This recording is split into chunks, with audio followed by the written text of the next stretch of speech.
ജാനകി എന്ന് പറയുന്നത് രാമൻ്റെ പത്നിയായ സീതയുടെ പേരാണ്. അതങ്ങനെ സിനിമയ്ക്ക് ഇടാൻ പറ്റില്ല. 96 സ്ഥലത്ത് ജാനകി എന്നുള്ള പേര് വരുന്നു. അത് കട്ട് ചെയ്യും. എന്തിനാണ് സർക്കാർ ഇതിലൊക്കെ തലയിടുന്നത് എന്നുള്ളതാണ് ഒരു ചോദ്യം. CBFC Janaki versus state of Kerala എന്നുള്ള സിനിമയെ മറ്റെന്തോ വ്യക്തി വൈരാഗ്യമോ പ്രശ്നമോ കൊണ്ട് ശ്വാസം മുട്ടിച്ച് കൊന്നുകളയാൻ തീരുമാനിച്ചു. ഇതിൻ്റെ ഉസ്താദായിട്ട് തലപ്പത്തിരിക്കുന്ന ആളിൻ്റെ പേര് പ്രസൂൻ ജോഷി എന്നാണ്. നല്ല തകർപ്പൻ അർബൻ നക്സൽ. ജനങ്ങൾ വിചാരിച്ചാൽ താഴെ ഇറങ്ങാത്ത ജനബിന്ദുള്ള സർക്കാരിനെ അകത്തുനിന്ന് പണി കൊടുത്ത് വിശ്വാസ്യതയില്ലാത്തവരാക്കി നാറ്റിച്ച് ഇതെന്താ മോദി സർക്കാർ ഈ വൃത്തികളൊക്കെ കാണിക്കുന്നത്? എന്നാൽ അശ്വിനി വൈഷ്ണവ് ഇത് ഇടപെട്ട് വിളിച്ച് ചോദിച്ചു എന്ന് വെച്ചോ, ആരാടോ ഇങ്ങനെ പ്രശ്നം ഉണ്ടാക്കാൻ, അത് ഹനുമാൻ സേന അവരിവരൊക്കെ ഉണ്ട് എന്നൊക്കെ പറഞ്ഞ് തട്ടിയൊക്കെ വിട്ട് ശശി തരൂർ അന്തം വിട്ടുപോകും. ആ രീതിയിലാണ് അഭിനവ് ചന്ദ്രചൂഡിൻ്റെ പ്രശ്നം. എല്ലാം പൗരത്വ നിയമ ഭേദഗതിക്കെതിരെയും കേന്ദ്ര സർക്കാരിനെതിരെയുമായിരുന്നു. അഭിനവ് ചന്ദ്രചൂഡ് ആദ്യത്തെ ദിവസം വന്ന് കോടതി 2-3 ചോദ്യങ്ങൾ ചോദിച്ചു കഴിഞ്ഞപ്പോൾ അങ്ങനെയൊക്കെ മനസ്സിലായി ഇത് പരുവക്കേടാണ്, നമ്മളുടെ പേര് ചീത്തയാവും. പിന്നെ പുള്ളി ഹാജരായില്ല. നമസ്കാരം, പൊളിച്ചെഴുത്തിലേക്ക് സ്വാഗതം. നമ്മുടെ നാട്ടിൽ വിവാദങ്ങൾക്ക് യാതൊരു കുറവുമില്ല. അത് സിനിമാ വിവാദമാകുമ്പോൾ ആളുകൾക്ക് കൂടുതൽ ഹരം കയറും.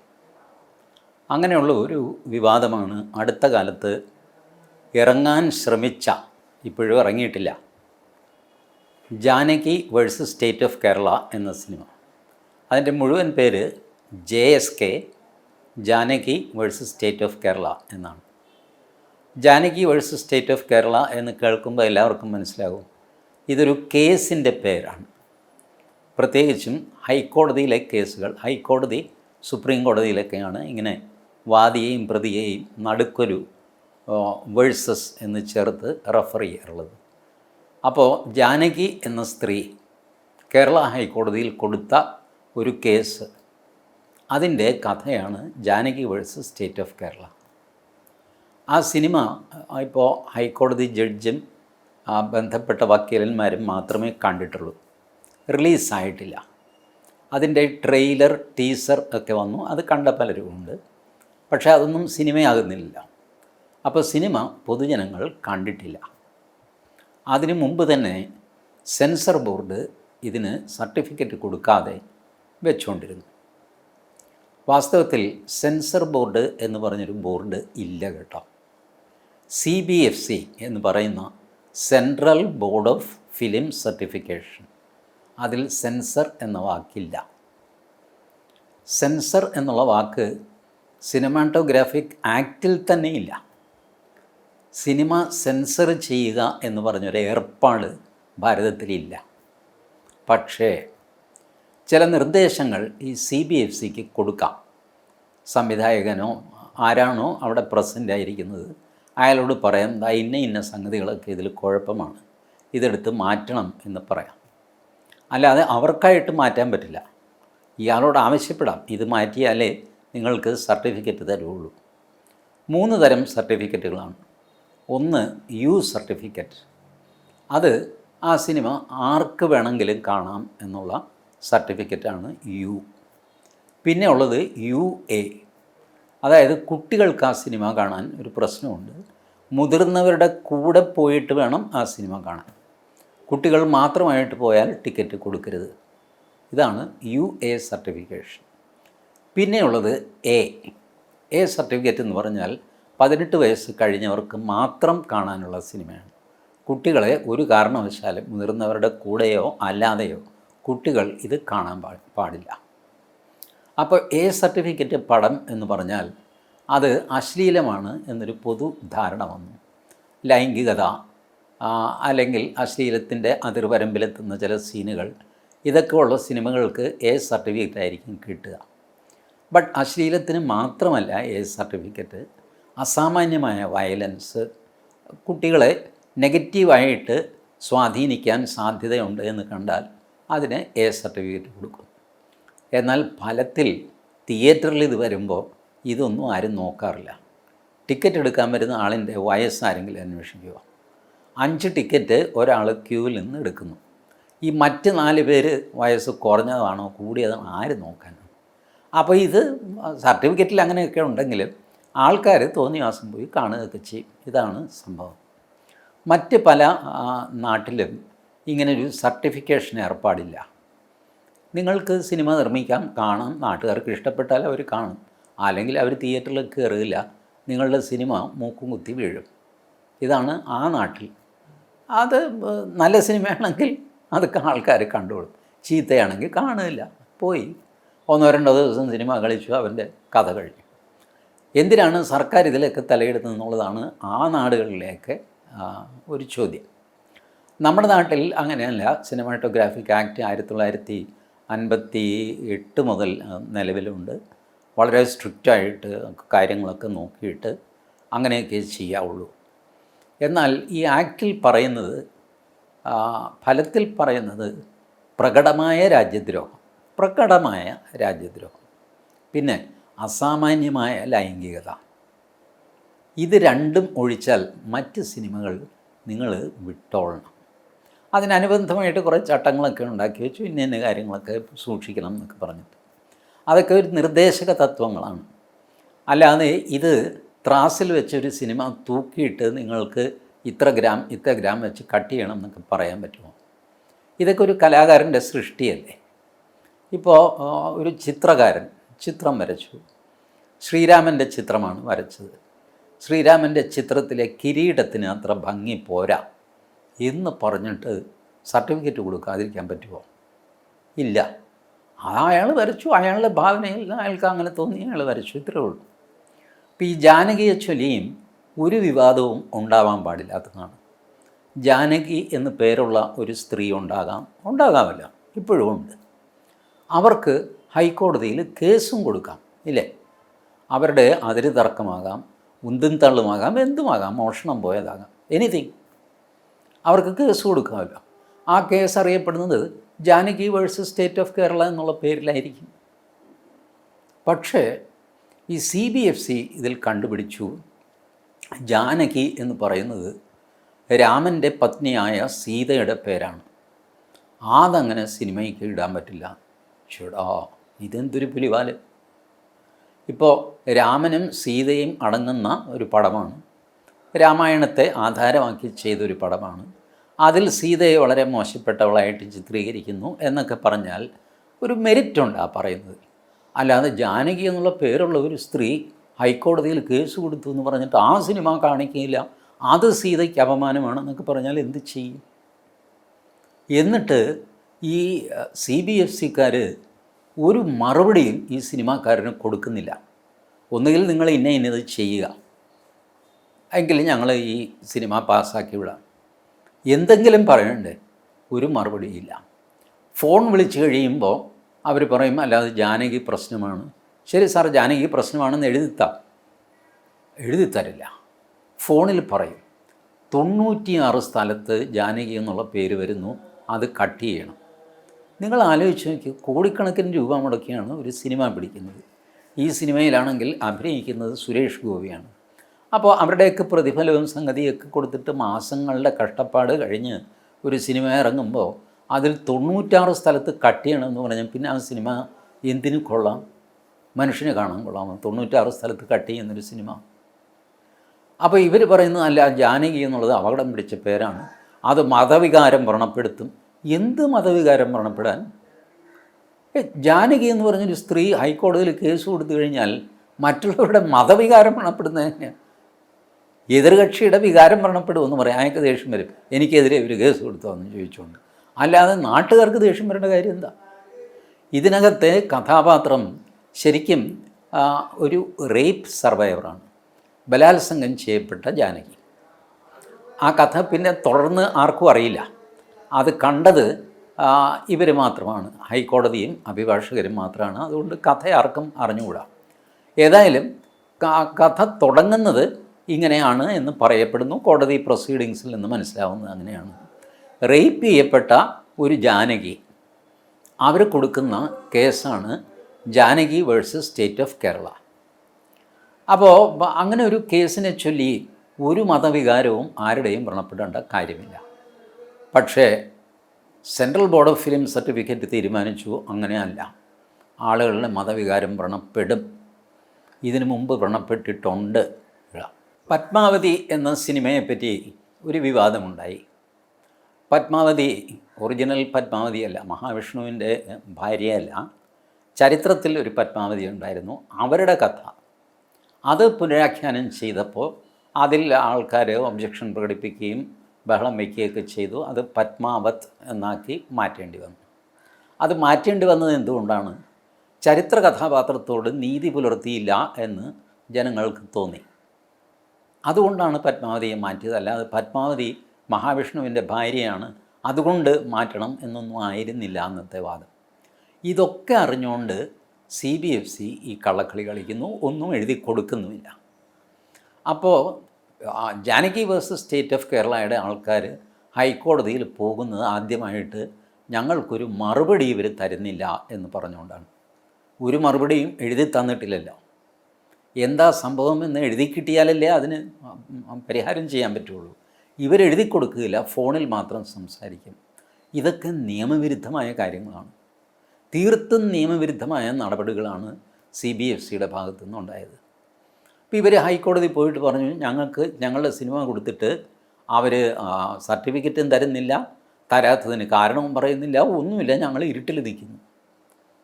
ഞങ്ങൾ ഇതിൻ്റെ റിലീസ് ഡേറ്റ് പ്രഖ്യാപിച്ചു, പരസ്യം കൊടുത്തു, പോസ്റ്റർ അടിച്ചു, OTTയുമായിട്ട് എഗ്രിമെൻ്റ് ഉണ്ടാക്കി, ഇത്രാം തീയതി നിങ്ങൾക്ക് സിനിമ തരാമെന്ന് പറഞ്ഞു.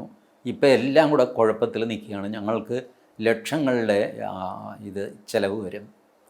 ഇവർ ഫോണിൽ ഞങ്ങളോട് പറഞ്ഞത് 96 സ്ഥലത്ത് കട്ട് ചെയ്യണം എന്നാണ്, പക്ഷേ എഴുതിയൊട്ട് തരുന്നുമില്ല. കോടതി ചോദിച്ചു, എന്താണോ ഇത്, എന്താണെന്ന് വെച്ചാൽ അവർക്ക് എഴുതി കൊടുക്കണ്ടേ? അല്ല, അത് ഇന്നതാണ് എൻ്റെ കാര്യം.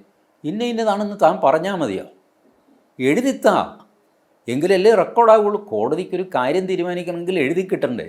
അല്ലെങ്കിൽ നാളെ ഇയാൾ ഞാൻ അങ്ങനെയല്ല ഇങ്ങനെയാണ് പറഞ്ഞതെന്ന് പറഞ്ഞ് ഞാൻ പോയില്ലേ? അപ്പോൾ എഴുതിത്തരാം. പതുക്കെ സമയം കൂട്ടി അങ്ങ് കൊണ്ടുപോവുക. ഇതാണ് CBFCയുടെ തന്ത്രം.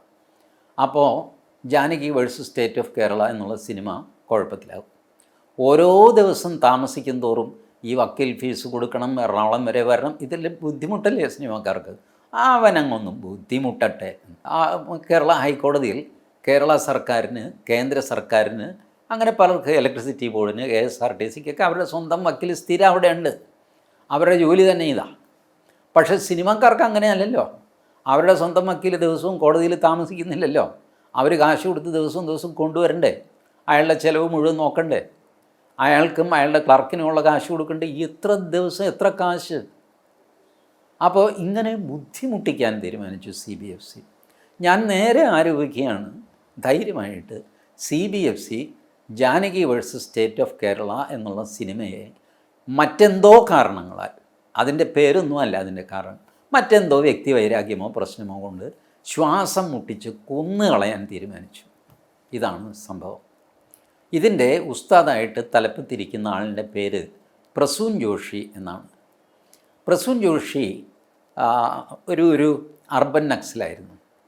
ബോംബെ സിനിമാ ലോകത്തിലെ ഒരു നല്ല തകർപ്പൻ അർബൻ നക്സൽ. ഈ ഭരണമാറ്റത്തിൻ്റെ കാറ്റ് മാറി വീശി എന്ന് മനസ്സിലായിട്ട് പ്രസൂൻ ജോഷി സമർത്ഥനാണ്, ചാടി BJP സൈഡിലേക്ക്, BJPയിൽ ചേരുകയല്ല, BJPയിൽ ചേർന്ന് മന്ത്രിയാവാനൊന്നും പ്രസൂൻ ജോഷിക്ക് ഇതില്ല. സിനിമയുടെ നിയന്ത്രണം തൻ്റെ കയ്യിൽ വരിക, CBFCയുടെ ചെയർമാനാവുക, ഈ രീതിയിൽ കളി കളിച്ചു. ഇപ്പോൾ അയാളാണ് നാട്ടിലെ ഏറ്റവും വലിയ RSSകാരൻ എന്ന് അയാൾ അവകാശപ്പെടുന്നു. അത് വിശ്വസിക്കുന്ന കുറേ ആൾക്കാരും ഉണ്ട്. പലർക്കുമൊക്കെ ഉണ്ടല്ലോ ഈ RSS സ്ഥാപിച്ചത് ഡോക്ടർ കേശവ ബൽറാം ഹെഡ്ഗേവാർ. പുള്ളി ഒരു കുഴപ്പം കാണിച്ചു. പുള്ളി നേരത്തെ മരിച്ചുപോയി. ഞാൻ ജനിക്കുന്നതിന് മുമ്പ് പുള്ളി മരിച്ചു കളഞ്ഞു. അല്ലെങ്കിൽ ഞാൻ പുള്ളിയെ RSS എന്താണെന്ന് പഠിപ്പിച്ചേനെ.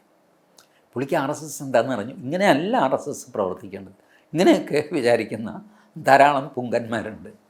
അതിലൊരു പുങ്കനാണ് നമ്മളുടെ Prasoon Joshi.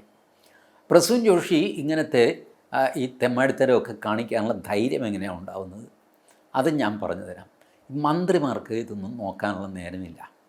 Information and broadcasting മന്ത്രിയുടെ കീഴിലാണ് പ്രസൂൻ ജോഷി വരുന്നത്.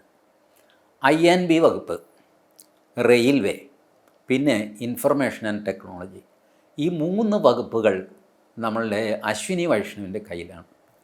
ഭീമാകാരമായ വകുപ്പുകളാണ്. ഈ 3 വകുപ്പിലെ ആൾക്കാരുടെ പ്രൊമോഷൻ, ഇൻക്രിമെൻറ്റ്, ട്രാൻസ്ഫർ ഇതിൻ്റെയൊക്കെ ഫയലുകൾ നോക്കുമ്പോൾ തന്നെ ഈ അശ്വിനി വൈഷ്ണവിൻ്റെ ജീവിതം അവസാനിക്കും. വേറെ ഫയലൊന്നും നോക്കാൻ പറ്റില്ല. മന്ത്രിമാർ അശ്വിനി വൈഷ്ണവ് പോട്ടെന്ന് ഒരു സാധാരണ സംസ്ഥാന മന്ത്രി ഉണ്ടല്ലോ, ഇവരുടെയൊക്കെ പ്രധാന ജോലി എന്താണെന്ന് നിങ്ങളുടെ വിചാരം? ഈ trade union dispute, transfer, promotion, എനിക്കൊരു ഗ്രേഡ് കിട്ടിയില്ല, 93 മുതൽ എനിക്ക് കിട്ടേണ്ടതായിരുന്നു, അത് 96 മുതലാണ് തന്നത്, അതുകൊണ്ട് 93 മുതലുള്ള കുടിശ്ശിക അടക്കം 11,715 രൂപ 15 പൈസ എനിക്ക് കിട്ടാനുള്ളതാണെന്നൊക്കെ പറഞ്ഞ് ആ ഫയലുകളാണ് മേശപ്പുറത്ത് എന്നും വരുന്നത്. അല്ലാതെ ജനങ്ങളെ സ്പർശിക്കുന്ന ഫയലോ അങ്ങനെ ഒന്നുമല്ല. വെറുതെ നിങ്ങൾ തെറ്റിദ്ധരിക്കുകയാണ്. ഈ മന്ത്രിമാരുടെയൊക്കെ ജോലി ഈ ഉദ്യോഗസ്ഥന്മാരുടെ പരാതികൾ തീർപ്പാക്കുകയാണ്. വേറെ ഒന്നും ചെയ്യാൻ അവർക്ക് നേരം കിട്ടാറില്ല. അപ്പോഴത്തേക്ക് തന്നെ രാത്രി 2 മണിയായി. പിന്നെ മന്ത്രിയായാലും തന്ത്രിയായാലും എവിടെയെങ്കിലും ഒന്ന് കിടന്നുറങ്ങണ്ടേ. അപ്പോൾ ഇതാണ് അശ്വിനി വൈഷ്ണവിൻ്റെ സ്ഥിതി. അപ്പോൾ പ്രസൂൻ ജോഷിക്ക് അൺലിമിറ്റഡ് അധികാരങ്ങളാണ്. പ്രസൂൻ ജോഷി എന്ത് ചെയ്തു? ഈ BJP സർക്കാരിനെ പുറത്തുനിന്ന് തകർക്കാൻ പ്രയാസമാണ്, വോട്ട് വാങ്ങിച്ച് തകർക്കാൻ പ്രയാസമാണ്. ഇവരെ അകത്തുനിന്ന് തകർക്കണം, ഇവരുടെ വിശ്വാസ്യത തകർക്കണം. ഇപ്പം നിങ്ങൾ നോക്കൂ, ഈ സിനിമ, നാടകം, പാട്ട്, സംഗീതം ഇതിനെയൊക്കെ സോഫ്റ്റ് പവർ എന്ന് വിളിക്കും. ആളുകളെ അസാമാന്യമായിട്ട് മനുഷ്യ മനസ്സുകളെ സ്വാധീനിക്കാനുള്ള കഴിവ് ഇതിനുണ്ട്. അപ്പോൾ ആ രംഗത്ത് നടക്കുന്ന വിവാദങ്ങളും വളരെ മോശമായിട്ട് സർക്കാരിൻ്റെ പ്രതിച്ഛായയെ ബാധിക്കും. അപ്പോൾ ജാനകി വേഴ്സസ് സ്റ്റേറ്റ് ഓഫ് കേരളയിൽ ഒരു ഉടക്കെടുത്തിടുക, അത് സീതയുടെ പേരാണ്, അത് പറ്റില്ല എന്നൊക്കെ പറയുക. അപ്പോൾ എന്തായി? ഇത് സീതയുടെ പേരുമായിട്ട് ബന്ധമില്ലാത്ത ജാനകിയാണ്, ഇതൊരു സാധാരണ ജാനകിയാണ് എന്നറിയാവുന്ന ജനത്തിന് ചൊറിയും. ഇതെന്താ മോദി സർക്കാർ ഈ വൃത്തികളൊക്കെ കാണിക്കുന്നത് എന്ന് പറഞ്ഞ് ജനം മോദി സർക്കാരിനെതിരെ തിരിയും. എന്നാൽ അശ്വിനി വൈഷ്ണവ് ഇത് ഇടപെട്ട് വിളിച്ച് ചോദിച്ചു എന്ന് വെച്ചോ, പ്രസൂൻ ജോഷി ഇത് ഭംഗിയായിട്ട് അവതരിപ്പിക്കും. സാർ ഇതിങ്ങനെയാണ്, പ്രശ്നമാണ്, ജാനകി സാധാരണ ജാനകിയാണോ അല്ലയോ എന്നുള്ളതൊന്നും ജനം നോക്കില്ല. അവർ നേരെ തിയേറ്ററിന് തീ വയ്ക്കും, പ്രശ്നം ഉണ്ടാക്കും. എടോ ആരാടോ ഇങ്ങനെ പ്രശ്നം ഉണ്ടാക്കാൻ? അത് ഹനുമാൻ സേന അവരിവരൊക്കെ ഉണ്ട് എന്നൊക്കെ പറഞ്ഞ് തട്ടിയൊക്കെ വിട്ട് അപ്പോൾ ഇദ്ദേഹം കുഴപ്പത്തിലാവും. അശ്വിനി വൈഷ്ണവ് സിനിമ ഇറങ്ങിക്കഴിഞ്ഞാൽ ഡാമേജ്, ഇറങ്ങാതിരുന്നാൽ ഡാമേജ്, എന്ത് ചെയ്യും? അങ്ങേർക്ക് പിന്നെ അപ്പോഴത്തേക്ക് റെയിൽവേയുടെ മീറ്റിംഗ് വന്നു, പുള്ളി എണീറ്റ് പോയി കടലാസ് എടുത്തിട്ട് വേറൊരു സെക്രട്ടറിക്ക് കൊടുക്കും, താനും നോക്കടോ എന്താണെന്ന് പറഞ്ഞിട്ട് അങ്ങേര് ഇറങ്ങി അങ്ങ് പോകും. ഈ സെക്രട്ടറി പട്ടിക്ക് പുതിയ തേങ്ങ കിട്ടിയ പോലെ അങ്ങേർക്ക് ജാനകിയെ അറിഞ്ഞുകൂടാ, സ്റ്റേറ്റ് ഓഫ് കേരളയെ അറിഞ്ഞുകൂടാ. എന്ത് ചെയ്യും? അതൊരു ചൗധരിയോ ബന്ദോപാധ്യായോ ഒക്കെ ആയിരിക്കും. അയാൾ ഇതെടുത്ത് വെച്ചിട്ട് അയാൾക്ക് ഒന്നും മനസ്സിലാവണില്ല, അതവിടെ ഇരിക്കട്ടെ. ഒടുവിൽ പ്രസൂൻ ജോഷി പറയും, ഏയ് എന്താ ഈ തീരുമാനം? എടോ താൻ യുക്തമായ തീരുമാനം എടുക്കുക, എനിക്കിത് തലയിൽ കയറുന്നില്ല. വീണ്ടും അധികാരം പ്രസൂൻ ജോഷിയുടെ കയ്യിൽ വരും. ഇങ്ങനെ ഈ ബ്യൂറോക്രസി സർക്കാരുകളെ താഴെ ഇറക്കുന്ന ഒരു പരിപാടിയുണ്ട്. ജനങ്ങൾ വിചാരിച്ചാൽ താഴെ ഇറങ്ങാത്ത ജനപിന്തുണയുള്ള സർക്കാരിനെ അകത്ത് നിന്ന് പണി കൊടുത്ത് വിശ്വാസ്യതയില്ലാത്തവരാക്കി നാറ്റിച്ച് അടുത്ത തെരഞ്ഞെടുപ്പിൽ തോൽപ്പിച്ചിട്ട് പ്രസൂൻ ജോഷി അപ്പുറത്തേക്ക് ചാടും, അദ്ദേഹത്തിൻ്റെ ഒറിജിനൽ സ്ഥാനത്തേക്ക് ചാടും. മിടുക്കൻ, അവൻ അവിടെ ഇരുന്ന് പണി കൊടുത്ത് മോദി സർക്കാരിൻ്റെ വിശ്വാസ്യത തകർത്ത് താഴെയിട്ട് കണ്ടോ മിടുക്കൻ തിരിച്ചു വന്നിരിക്കുന്നു. ഇങ്ങനത്തെ ട്രോജൻ ഹോഴ്സസ്. ആ ട്രോജൻ ഹോഴ്സിലൊന്നാണ് പ്രസൂൻ ജോഷി. പ്രസൂൻ ജോഷിയുടെ വാശിയിലാണ് ഈ സിനിമ കൊടുക്കില്ല എന്ന് പറഞ്ഞാൽ കൊടുക്കില്ല. അവസാനം ഹൈക്കോടതിയാണെങ്കിൽ വല്ലാതെ ദേഷ്യത്തിൽ പട്ടാളം ജാനകി എന്ന് പറഞ്ഞ സിനിമ ഇറങ്ങിയിട്ടില്ലേ? ഉണ്ട്. ജാനകി ജാനേ എന്ന് പറഞ്ഞ് ഇറങ്ങിയിട്ടില്ലേ? ഉണ്ട്. എൻ്റെ സ്വന്തം ജാനകി കുട്ടിക്ക് എന്ന് പറഞ്ഞ് മലയാളം സിനിമയില്ലേ? ഉണ്ട്. പിന്നെ എന്താണോ ഈ സിനിമയ്ക്ക് കുഴപ്പം? അല്ല, അതങ്ങനെയല്ല, ഈ സിനിമ മറ്റേ സിനിമ പോലെയല്ല, ഇതിൽ ബലാത്സംഗം ചെയ്യപ്പെട്ട ജാനകിയാണ്. ആയിക്കോട്ടെ, ബലാത്സംഗം ചെയ്യപ്പെട്ട ജാനകിയോ തങ്കമ്മയോ ആരായാലും തനിക്കെന്താന്ന്? അല്ല, അത് തെറ്റിദ്ധരിക്കപ്പെടും. തെറ്റിദ്ധരിക്കപ്പെടും. സിനിമ ഇറങ്ങിയ പോലും ഇല്ല, പിന്നെ എന്ത് തെറ്റിദ്ധാരണ? തനിക്കാണ് ഈ തെറ്റിദ്ധാരണ മുഴുവൻ, വേറെ നാട്ടുകാർക്ക് തെറ്റിദ്ധാരണയൊന്നുമില്ല. നോക്കട്ടെ സിനിമ എന്ന് പറഞ്ഞിട്ട് ജഡ്ജി പോയി സിനിമ കണ്ടിട്ട് അദ്ദേഹം ഫൈനൽ ജഡ്ജ്മെൻറ്റ് എഴുതിയില്ല. ഇപ്പോഴും ഇൻ്ററിം ഓർഡറാണ്. അത് നന്നായി എന്ന് എനിക്കും തോന്നുന്നു. കാരണം ഫൈനൽ ജഡ്ജ്മെൻറ്റ് എഴുതി ഇപ്പോൾ ഇവരെത്തിയിരിക്കുന്ന ഒരു ഒത്തുതീർപ്പ് Janaki V versus state of Kerala എന്ന് പേര് മാറ്റണം. സംവിധായകനും പ്രൊഡ്യൂസറും ഒക്കെ വിഷമിച്ചു. അവരുടെ കയ്യിൽ നിന്ന് ലക്ഷങ്ങളാണെന്ന് പോകുന്നത്. അവരെന്ത് ചെയ്യും? അവർ കീഴടങ്ങി. അവർ പറഞ്ഞു, ശരി സാർ, അങ്ങനെ മാറ്റിയേക്കാം. അത് കഴിഞ്ഞ് പറഞ്ഞു, ഈ സിനിമയുടെ 1 മണിക്കൂർ 8 മിനിറ്റ് 24 സെക്കൻഡ് കഴിയുമ്പോൾ ഒരു സ്ഥലത്ത് ജാനകി എന്ന് പേര് പറയുന്നുണ്ട്, അത് മ്യൂട്ട് ചെയ്യണം. എൻ്റെ ദൈവമേ, എത്ര കൃത്യമായിട്ട് നോക്കി വെച്ചു. അത് മ്യൂട്ട് ചെയ്ത് കഴിഞ്ഞാൽ എന്ത് സ്വർഗം കിട്ടുമെന്നാണ്. എന്ത് വാങ്ങിക്കോട്ടെ, കാരണം നമുക്ക് ഇതിൻ്റെ കഥ തന്നെ അറിഞ്ഞുകൂടാ. അപ്പോൾ എവിടെ എന്ത് മ്യൂട്ട് ചെയ്യുന്നു നമുക്കറിയില്ലല്ലോ. ഏതായാലും അങ്ങനെ പറഞ്ഞ് ഒത്തുതീർപ്പിലെത്തി. കോടതി അവിടെ വെച്ച് വിട്ടില്ല. കോടതി പറഞ്ഞു, ഞാനൊരു ഇൻറ്ററിം ഓർഡർ ഇറക്കാം, ഇങ്ങനെയൊക്കെ പറഞ്ഞ് 2 കൂട്ടരും സമ്മതിച്ചിട്ടുണ്ട്, എന്നിട്ടിത് നടപ്പിലാകുമോ എന്ന് ഞാനൊന്ന് നോക്കട്ടെ. കാരണം ഒരു ഫൈനൽ ജഡ്ജ്മെൻറ്റ് കൊടുത്ത് അത് CBFC നടപ്പിലാക്കിയില്ലെങ്കിൽ CBFC വ്യക്തമായിട്ടും ഈ സിനിമാക്കാരെ ഹരാസ് ചെയ്യുകയാണ്, ദ്രോഹിക്കുകയാണ് എന്ന് കോടതിക്ക് ബോധ്യം വന്നു. കോടതിയും കൂടെ പിടിവിട്ട് കഴിഞ്ഞാൽ പിന്നെ പോയി. അപ്പോൾ അതുകൊണ്ട് കോടതി മുഴുവൻ പിടിവിടാതെ ഇൻറ്ററിം ഓർഡർ ഇറക്കിയിട്ട്, ശരി നിങ്ങൾ ഇത് ചെയ്യുക, എന്നിട്ട് സർട്ടിഫിക്കറ്റ് കൊടുക്കുന്നുണ്ടോ ഇല്ലയോ എന്ന് ഞാൻ നോക്കട്ടെ എന്ന് പറഞ്ഞിട്ട് മാറ്റർ കയ്യിൽ തന്നെ വെച്ചു. CBFC കുടുങ്ങി. കാരണം ഇനിയിപ്പോൾ സർട്ടിഫിക്കറ്റ് കൊടുക്കാതിരിക്കാൻ പറ്റില്ല. കാരണം കോടതി കയറി ചൂടാവും. കോടതിയിൽ പറഞ്ഞു പോയതാണ്. CBFCക്ക് വേണ്ടി ആദ്യം ഹാജരായത് ബോംബെ ഹൈക്കോടതിയിലെ വലിയ വക്കീലായ അഭിനവ് ചന്ദ്രചൂഡാണ്. നമ്മളുടെ മുൻ ചീഫ് ജസ്റ്റിസ് DY ചന്ദ്രചൂഡിൻ്റെ മകൻ. ഇദ്ദേഹം ബോംബെ ഹൈക്കോടതിയിലാണ്. പ്രസൂൻ ജോഷി ബോംബെയിലാണ്. CBFCയുടെ ഹെഡ്ക്വാർട്ടേഴ്സ് ബോംബെയിലാണ്. അപ്പോൾ അഭിനവ് ചന്ദ്രചൂഡിനെ ഇറക്കി. അഭിനവ് ചന്ദ്രചൂഡ് ആദ്യത്തെ ദിവസം വന്ന് കോടതി 2-3 ചോദ്യങ്ങൾ ചോദിച്ചു കഴിഞ്ഞപ്പോൾ അങ്ങേർക്ക് മനസ്സിലായി ഇത് പരുവക്കേടാണ്, നമ്മളുടെ പേര് ചീത്തയാവും. പിന്നെ പുള്ളി ഹാജരായില്ല. പുള്ളി ആളുമെടുക്കനാണ് കേട്ടോ. അഭിനവ് ചന്ദ്രചൂഡ് വളർന്നു വരുന്ന അടുത്ത ജഡ്ജിയാണ്. കൊളീജിയൻ സിസ്റ്റം ഉണ്ടെങ്കിൽ, ഗുരുവായൂരപ്പനാണ് സത്യം, കൊളീജിയൻ സിസ്റ്റം ഉണ്ടെങ്കിൽ അഭിനവ് ചന്ദ്രചൂഡ് താമസിയാതെ ഹൈക്കോടതി ജഡ്ജാവും. അതിന് കാരണമുണ്ട്. ഇദ്ദേഹം നമ്മളുടെ CAA പൗരത്വ ഭേദഗതി നിയമം വന്നില്ല, അതിനെതിരെ ഇന്ത്യയിലല്ല വിദേശ രാജ്യങ്ങളിൽ അത്യുഗ്രമായ ഇംഗ്ലീഷ് പ്രസംഗങ്ങൾ നടത്തി. കേൾക്കേണ്ട പ്രസംഗമാണ്, വാക്സാമർത്ഥ്യമാണ്. ശശി തരൂർ അന്തം വിട്ടുപോകും. ആ രീതിയിലാണ് അഭിനവ് ചന്ദ്രചൂഡിൻ്റെ പ്രസംഗം. എല്ലാം പൗരത്വ നിയമ ഭേദഗതിക്കെതിരെയും കേന്ദ്ര സർക്കാരിനെതിരെയുമായിരുന്നു. അത്ര മിടുക്കനായ ഒരു വക്കീലാണ് എന്ന് സാരം. പക്ഷേ 2ാമത് കോടതിയിൽ അപ്പിയർ ചെയ്യാൻ അദ്ദേഹത്തിന് ധൈര്യമുണ്ടായില്ല. ഇതുപോലത്തെ ബ്യൂറോക്രാറ്റ്സ് ഇവർ ഈ സർക്കാരിനെ തോൽപ്പിച്ചേ അടങ്ങുള്ളൂ എന്ന് പറഞ്ഞ് നടക്കുന്നു. അവരുടെ പ്രവൃത്തിയിലൂടെ അവരത് ചെയ്യുന്നു. അവർ എല്ലാ സിനിമയിലും ഹിന്ദു മുസ്ലിം ആംഗിൾ കൊണ്ടുവരുന്നു. പല സിനിമകളിലും ആംഗിൾ ഉണ്ടാവും. ആംഗിൾ സംവിധായകൻ്റെയും നിർമ്മാതാവിൻ്റെയൊക്കെ തീരുമാനമാണ്, അതനുസരിച്ച് അത് പൊക്കോളും. പക്ഷേ പ്രസൂൻ ജോഷി അങ്ങനെയല്ല. ആളുകളെ പറഞ്ഞളക്കും. മുസ്ലിങ്ങളെ മോശമായിട്ട് കാണിച്ചു എന്ന് പറഞ്ഞ് ബഹളം വെക്കണം. എനിക്കിത് വെച്ചുകൊണ്ടിരിക്കാൻ പറ്റില്ല, അത് ശരിയാവില്ല. അതുകൊണ്ട് നിങ്ങളൊരു കാര്യം, നിങ്ങൾ ബഹളം വെച്ചിട്ട് അത് സർക്കാരിനെ കൊണ്ട് നിരോധിപ്പിക്കുന്നു. തെരുവിൽ ലഹളയും അടിയും ബഹളം ഇപ്പം നടന്നുകൊണ്ടിരിക്കുകയാണ്. ഉദയ്പൂർ ഫയൽസ് എന്ന് പറഞ്ഞിട്ട് ഒരു സിനിമ, ഉദയ്പൂരിൽ നടന്ന ഒരു കൊലപാതകം, നൂപുർ ശർമ്മ കേസിനെ തുടർന്ന് നടന്ന കൊലപാതകം, ആ കൊലപാതകത്തിലെ സംഭവങ്ങളും സംഭവ വികാസങ്ങളും ഒക്കെ ചേർത്തുള്ള സിനിമ.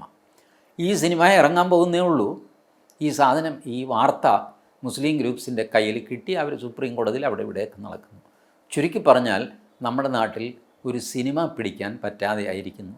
പറ്റാത്ത അവസ്ഥ പ്രസൂൻ ജോഷിയും കൂട്ടരും കൂടെ സൃഷ്ടിച്ചിരിക്കുന്നു. ഈശ്വരൻ എല്ലാവർക്കും നല്ലത് വരട്ടെ എന്നല്ലാതെ ഞാനെന്ത് പറയാനാണ്.